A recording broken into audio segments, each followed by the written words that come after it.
Rusia telah melakukan operasi militer khusus ke wilayah Ukraina sejak Kamis 24 Februari 2022. Dalam waktu singkat, serangan itu berhasil membuat Rusia menguasai wilayah Ukraina, termasuk bekas pembangkit listrik tenaga nuklir Chernobyl. Dalam serangan ini, posisi militer Ukraina disebut-sebut jauh lebih lemah dibandingkan dengan Rusia. Lalu bagaimana perbandingan kekuatan militer antara kedua negara itu?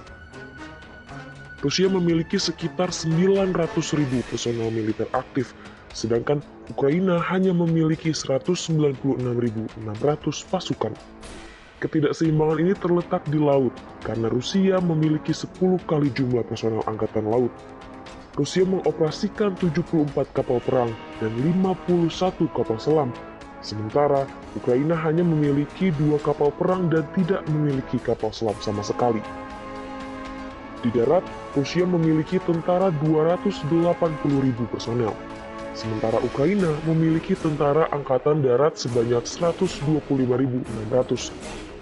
Meski Ukraina memiliki 900.000 personel cadangan, Rusia memiliki jumlah yang lebih banyak, yakni 2 juta personel cadangan. Sementara terkait persenjataan, Rusia memiliki tank sebanyak 13.367. Sedangkan Ukraina hanya 2.119. Rusia juga memiliki 19.783 kendaraan tempur lapis baja. Jumlah ini 7 kali lipat lebih banyak dibanding Ukraina yang memiliki 2.870 kendaraan tempur lapis baja. Selain itu, Rusia juga memiliki artileri sebanyak 5.934, sedangkan Ukraina memiliki 1.962. Jumlah pesawat yang dimiliki Rusia mencapai 10 kali lipat jumlah pesawat dan helikopter. Untuk rudal permukaan yang bisa menembak pesawat, Ukraina memiliki lebih dari 400 peluncur.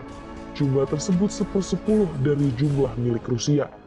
Keunggulan Rusia selanjutnya yakni negara itu memiliki persenjataan jarak jauh, yakni memiliki lebih dari 500 peluncur rudal balistik berbasis darat. Sementara, Ukraina tidak memiliki rudal balistik yang dapat melawan kekuatan operasi militer khusus Rusia.